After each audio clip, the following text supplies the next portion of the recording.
So, distribution. I've written my post, now what? If there's one thing I would like for you to take away from all of this, and I know we're talking about web original storytelling, and I've showed you many story types and tools, but know this: social media engagement drives traffic.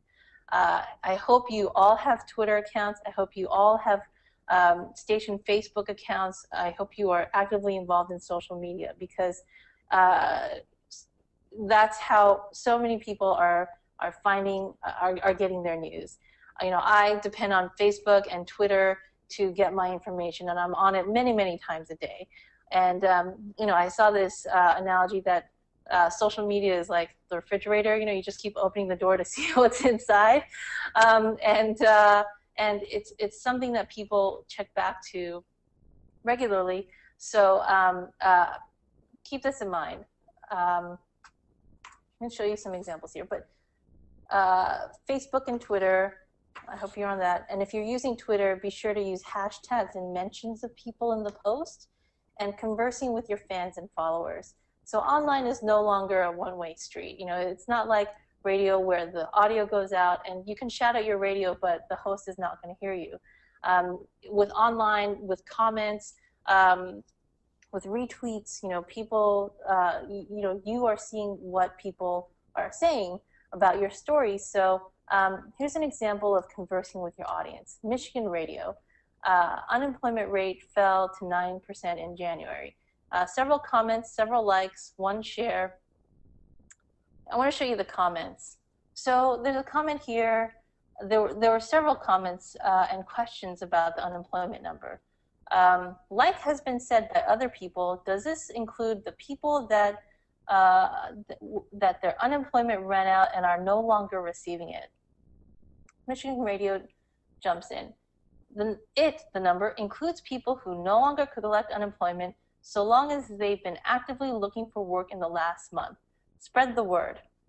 And they actually add a link to a post that they've done, which is an explainer. And I know it might be hard to see here, but the headline, 5 things to know about the unemployment rate. That's great. So here they are engaging with their user by answering their questions, and they are directing them to a post that they have already done. And the bigger bonus is that it's a list.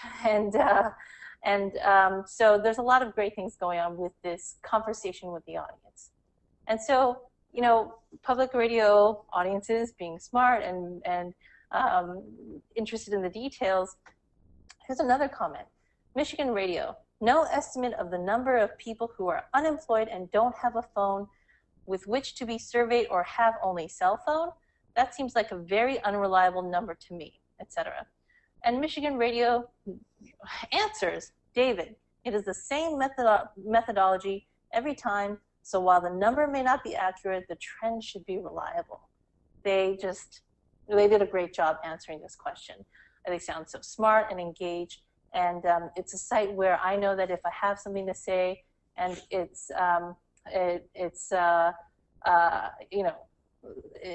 that someone is listening. So Twitter, and we will have a whole module on social media. I don't want to include everything about social media in this session. So keep in mind, we'll have a full module on social media, but just some things, if you're already tweeting, to keep in mind. This is Nathan Bernay. He's the blogger at KUT. He's also an education reporter, and what he does is, include the hashtag in his tweets.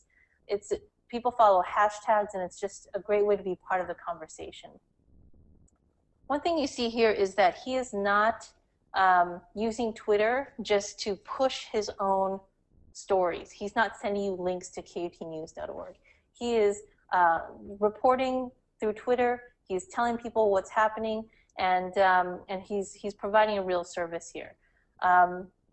This is there's a link here, but it's actually to salaries. I think this might go to a 990, not to a KUTnews.org article. But he's really having that.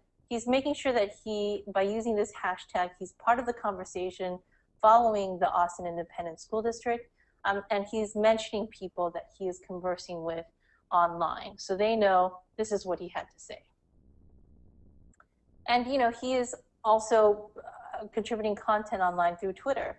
It's not go to KUTnews.org, find my story here. It's this is a photo of what happened. He's reporting this on Twitter in real time.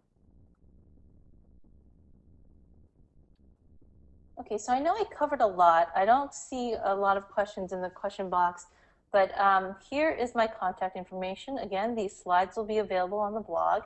You can reach me by email, you can call me, you can follow me on Twitter, or you can check out our blog where we'll post all this information.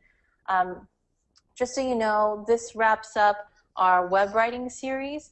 We will start another module in a couple weeks, the week of April 23rd, where we'll cover investigative reporting.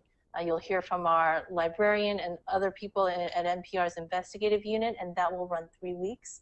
So be sure to keep an eye on the blog for that, and we'll send you a note as well by email. So I think that's it for us.